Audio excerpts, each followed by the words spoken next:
ಈ ಮಧ್ಯದಲ್ಲಿ ಪ್ರಜ್ವಲ್ ರೇವಣ್ಣ ಚುನಾವಣಾ ಪ್ರಚಾರದ ವಿಷಯದಲ್ಲಿ ಕ್ಷೇತ್ರದಲ್ಲಿ ಓಡಾಡದಲ್ಲಿ ಎಲ್ಲ ಕ್ಷಮಿಸಿ ಸಣ್ಣ ಹುಡುಗ ನಡೆಯೋನು ತಪ್ಪು ಮಾಡದೆ ಕೂತ್ಕೊಂಡವನು ತಪ್ಪು ಮಾಡ್ತಾನ, ನಡೆಯೋನು ಎಡವೇ ಎಡವುತ್ತಾನೆ, 5 ವರ್ಷದಲ್ಲಿ ನನ್ನಿಂದ ಸಣ್ಣ ಪುಟ್ಟ ತಪ್ಪುಗಳಾಗಿರಬಹುದು, ನೀವು ಜನ ನನ್ನನ್ನು ಎತ್ತಿ ಆಡಿಸಿದವರಿದ್ದೀರಿ, ಹೊಟ್ಟೆಗಕ್ಕಳಿ ಅನ್ನೋ ಥರ ಮಾತಾಡ್ಕೊಂಡು ಬಂದಿದ್ದೆ. ಅಂದರೆ ಇವತ್ತಲ್ಲ ನಾಳೆ ವಿಡಿಯೋಗಳು ರಿಲೀಸ್ ಆಗೇ ಆಗ್ತವೆ ಅನ್ನುವ ಹಿಂಟ್ ಸಿಕ್ಕ ಕಾರಣಕ್ಕಾಗಿ ಇಷ್ಟು ಕಡೆ ಇಷ್ಟೆಲ್ಲ ರೀತಿಯಲ್ಲಿ ಕ್ಷಮೆ ಕೋರಿದ್ದ ಪ್ರಜ್ವಲ್ ರೇವಣ್ಣ. ಚರ್ಚೆ ಆಗ್ತಾ ಇದೆ. ಕೇಳಿಸ್ಕೊಳ್ಳಿ ಒಂದು ಸಲ ಕ್ಷಮೆ ಕೋರಿದ ರೀತಿ ಹೆಂಗಿತ್ತು ಅಂತ.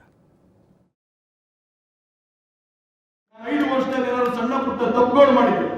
ಯಾಕಂದ್ರೆ ಒಬ್ಬ ಹುಡುಗ ಎಡವಿರ್ತಾನೆ, ನಡೆಯುವಂತ ಸಂದರ್ಭದಲ್ಲಿ ಎಡವೋದು ಸಹಜ. ಇವತ್ತು ಎಡವಿರ್ಬೋದು ಸಣ್ಣ ಪುಟ್ಟ ವಿಚಾರಗಳು. ಎಡದಂತ ಸಂದರ್ಭದಲ್ಲಿ ನನ್ನ ಎಡವಿದ್ರೆ ನಿಮ್ಮಂತ ತಂದೆ ತಾಯಂದಿರಿಗೆ ನಾನು ಮನವಿ ಮಾಡಿ ಇಷ್ಟೇ ಕೇಳೋದು, ನಾನು ಎಡವಿದ್ರೆ ದಯವಿಟ್ಟು ಅದನ್ನ ಬೆಂತಟ್ಟಿ ನೀವು ಇಲ್ಲಪ್ಪ ತಪ್ಪು ಮಾಡಿದ್ಯಾ ಅಂತ ಒಂದು ಸಂದೇಶನ ಕೊಟ್ಟು ನೀವು ತಿದ್ಕೋ ಅನ್ನೋ ಒಂದು ಸಂದೇಶನ ಕೊಟ್ರೆ ಸಂಪೂರ್ಣವಾಗಿ ಅದನ್ನ ಜವಾಬ್ದಾರಿ ತಗೊಂಡು ತಿದ್ಕೊಳ್ಳುವಂತ ಕೆಲಸನ ಮಾಡಿ ನಾನು 5 ನಿಮ್ಮೆಲ್ಲ ವಿಶ್ವಾಸ ಇದೆ ಸಣ್ಣ ಪುಟ್ಟ ತಪ್ಪುಗಳನ್ನ ಹಾಗಿದ್ರೆ. ಯಾಕಂದ್ರೆ ಒಬ್ಬ ಓಡಾಡೋ ಹುಡುಗ ಎಡವೋದು ಸಹಜ, ನಡೆಯೋ ಹುಡುಗರೇ ಸಹಜ ಎಡವೋದು. ಯಾರು ಕೂಡ ಮಲಗಿರೋರು ಎಡವ್ತಾರ.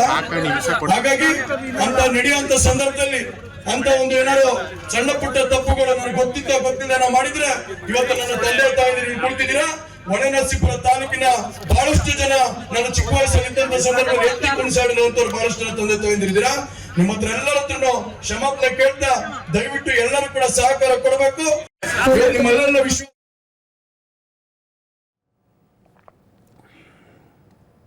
ಸಣ್ಣ ಪುಟ್ಟ ತಪ್ಪ ಮಾಡಿರೋದು ಆ ಭಾಷಣವನ್ನು ಆಗ ಜನ ಕೇಳಿಸ್ಕೊಂಡಾಗ ಕ್ಷೇತ್ರಕ್ಕೆ ಬಂದಿಲ್ಲ, ಜನರನ್ನು ಭೇಟಿಯಾಗಿಲ್ಲ, ಅದಕ್ಕೆ ಕ್ಷಮೆ ಕೋರ್ತಿದ್ದಾರೆ ಪ್ರಜ್ವಲ್ ಅಂದ್ಕೊಂಡ್ರು. ಆಮೇಲೆ ಗೊತ್ತಾಗಿದ್ದು ಕ್ಷಮೆ ಕೋರಿದ್ದು ಯಾಕೆ ಅಂತ. ಕ್ಷಮಿಸುವಂಥ ತಪ್ಪ. ಒಂದು ವರದಿಯನ್ನು ನೋಡ್ತಾ ಇದ್ದೆ ನಾನು.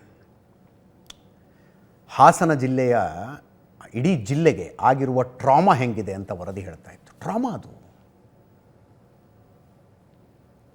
ಮನೆಗಳ ಮುರಿದೋಗಿದ್ದಾವ್ರಿ, ಮದುವೆ ಮುರಿದು ಬಿದ್ದಿದ್ದಾವೆ.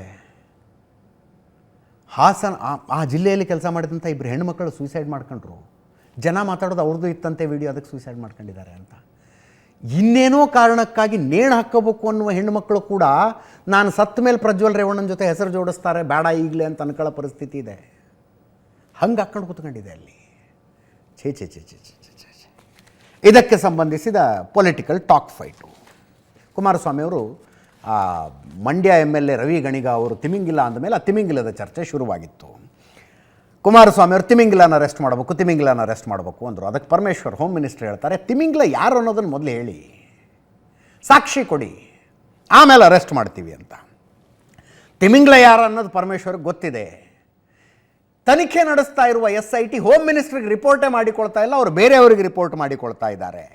SITಯಲ್ಲಿರುವ ಅಧಿಕಾರಿಗಳಿಗೆ ಮನವಿ ಮಾಡಿಕೊಳ್ತೀನಿ, ನಿಮ್ಮ ಮನೆಯಲ್ಲೂ ಅಕ್ಕ ತಂಗಿಯರಿದ್ದಾರೆ, ತಾಯಂದಿರಿದ್ದಾರೆ, ದಯವಿಟ್ಟು ಅನ್ಯಾಯ ಮಾಡಿದವರಿಗೆ ನ್ಯಾಯ ಕೊಡಿಸಿ ಅಂದರು. ಅನ್ಯಾಯ ಮಾಡಿದವ್ರಿಗೆ. ಈ ಮಾತಿನ ಅರ್ಥ ಏನು ಅಂತ ಆಮೇಲೆ ಹೇಳ್ತೀನಿ ಟೈಮ್ ಸಿಕ್ಕರೆ. ಆಮೇಲೆ ಪ್ರಜ್ವಲ್ ರೇವಣ್ಣ ಎಲ್ಲಿ ಅನ್ನೋ ಪ್ರಶ್ನೆಗೆ, ಇಲ್ಲೇ ಇದ್ದಾಗ MP ಆಗಿದ್ದಾಗಲೇ ನನ್ನ ಕೈಗೆ ಸಿಗ್ತಿರಲಿಲ್ಲ, ಈಗ ಹೆಂಗೆ ಕೈಗೆ ಸಿಗ್ತಾರೆ ಅಂತ ಪ್ರಿಯಾಂಕಾ ಖರ್ಗೆ ಅವ್ರದ್ದು ವಾಗ್ದಾಳಿ. ಕ್ರೈಮ್ ಮಾಡಿದ್ದು, ಶೂಟ್ ಮಾಡಿದ್ದು ಪ್ರಜ್ವಲ್ ರೇವಣ್ಣ, ಅದನ್ನು ಕೊಟ್ಟಿದ್ದು ಡ್ರೈವರ್ಗೆ, ಡ್ರೈವರ್ ತಗೊಂಡೋಗಿ BJP ಮುಖಂಡರಿಗೆ ಕೊಟ್ಟರು. ಕಾಂಗ್ರೆಸ್ ಮೇಲೆ ಯಾಕೆ ಆರೋಪ ಮಾಡ್ತೀರಿ ಅಂತ ಪ್ರಿಯಾಂಕಾ ಖರ್ಗೆ. ಕೇಳಿಸ್ಕೊಳ್ಳಿ. ದೊಡ್ಡ ತಿಮಿಂಗಿಲ ಇದೆ ಈ ಸರ್ಕಾರದ ಅಂದರೆ ರೇವಣ್ಣವ್ರ ಕೇಸ್ ವಿಚಾರದಲ್ಲಿ. ಅದೇ ಗೊತ್ತಿದ್ರೆ ಹೇಳ್ಬೋದಲ್ಲ, ಹೇಳಿಬಿಟ್ರೆ ಮುಗ್ದೇ ಹೋಗ್ತದೆ. ತಿಮಿಂಗಿಲ ಯಾರು ಅಂತ ಅವರೇ ಹೇಳಿಬಿಟ್ರೆ ಇದೆಲ್ಲ ಮುಗ್ದೇ ಹೋಗುತ್ತೆ. ಗೊತ್ತಿದ್ರೆ ಅವ್ರಿಗೆ ತಿಮಿಂಗಿಲ ಇದ್ದಾರೆ ಅಂತ ಗೊತ್ತಿದೆ ಅವರಿಗೆ, ಅದನ್ನು ಹೇಳದೇ ಇರೋದೇ ದೊಡ್ಡ ತಪ್ಪಲ್ವಾ? ಹೇಳಬೇಕು, ಹೇಳಿದರೆ ಭಾಳ ಒಳ್ಳೆಯದು.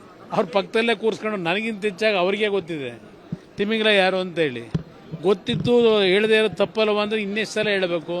ಈಗ ದೊಡ್ಡ ತಿಮಿಂಗಿಲ ಒಂದು ವಾರದಲ್ಲಿ ಸಿಗುತ್ತೆ ಅಂತಕ್ಕಂಥ ಹೇಳಿದಾರೆ ಯಾರು? ಮಂಡ್ಯದ ಶಾಸಕ ಅಲ್ವಾ? ಅಂದರೆ SITಯ ತನಿಖಾ ವರದಿಗಳು ಪರಮೇಶ್ವರ್ಗೆ ಹೋಗ್ತಾ ಇಲ್ಲ, ಮಂಡ್ಯ ಶಾಸಕರಿಗೆ ಹೋಗ್ತಾ ಇದೆ. ಅವ್ರನ್ನ ಕೇಳಿದ್ರೆ ಹೇಳ್ಬೋದು ಅನ್ನೋದು ನನ್ನ ಅಭಿಪ್ರಾಯ. ಅಲ್ಲಿ ಗೃಹ ಸಚಿವರಾಗಿ ಕೆಲಸ ಮಾಡ್ತಾ ಇಲ್ಲ, ಗೃಹ ಇಲಾಖೆಯನ್ನು ನಡೆಸ್ತಾ ಇರ್ತಕ್ಕಂಥದ್ದು ಕಾಣದ ಕೈ ಜೊತೆ ಪಕ್ಕದಲ್ಲಿ ಕೂತವರಲ್ಲ. ಅವರೇ ಅದನ್ನು ಹ್ಯಾಂಡಲ್ ಮಾಡ್ಕೊಂಡಿದ್ದಾರೆ ಅನ್ನೋದು ನನ್ನ ಅಭಿಪ್ರಾಯ. ನಮ್ಮ ಅಧಿಕಾರಿಗಳಿಗೂ ಸಹ ಹೇಳಿದ್ದೇನೆ, ಹಿರಿಯ ಅಧಿಕಾರಿಗಳು ಕಿರಿಯ ಅಧಿಕಾರಿಗಳಿಗೆ ನಿಮ್ಮ ತಂದೆ ತಾಯಂದಿರು ಅದ್ರ ಜೊತೆಗೆ ನಿಮ್ಮ ಜೊತೆಯಲ್ಲಿ ಹುಟ್ಟಿರ್ತಕ್ಕಂಥ ಇದು ಅಕ್ಕ ತಂಗಿಯರೇನಿದ್ದಾರೆ ಜೊತೆಯಲ್ಲಿ ಹುಟ್ಟಿರ್ತಕ್ಕಂಥವ್ರು ಅವರನ್ನು ಜ್ಞಾಪಕ ಮಾಡ್ಕೊಂಡಾದರೂ ಈ ತನಿಖೆಯನ್ನು ಯಾವುದೇ ರೀತಿಯ ರಾಜಿಗೆ ಒಳಗಾಗದೆ ಆ ಹೆಣ್ಣು ಮಕ್ಕಳ ಒಂದು ಮರ್ಯಾದೆ ತೆಗೀತಕ್ಕಂಥ ಬೀದಿನಲ್ಲಿ ಓಡಾಡಲಿಕ್ಕಾಗದೆ ಆ ಹೆಣ್ಣು ಮಕ್ಕಳನ್ನು ಇವತ್ತು ಯಾವೊಂದು ಕೆಟ್ಟ ಪರಿಸ್ಥಿತಿಯಲ್ಲಿ ದುಡಿದ್ದಾರೆ.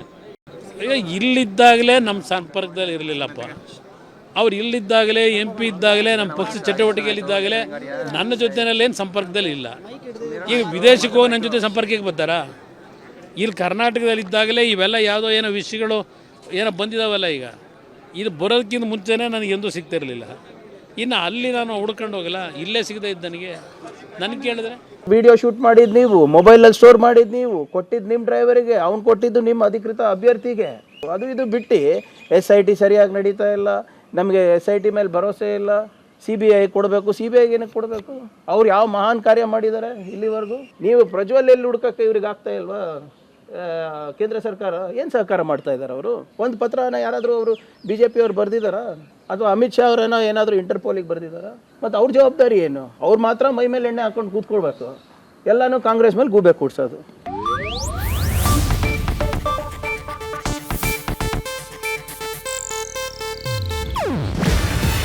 ಇದು ಏಷ್ಯಾನೆಟ್ ನ್ಯೂಸ್ ನೆಟ್ವರ್ಕ್ ಪ್ರಸ್ತುತಿ. ನೀವು ನೋಡ್ತಿದ್ದೀರಾ ಏಷ್ಯಾನೆಟ್ ಸುವರ್ಣ ನ್ಯೂಸ್.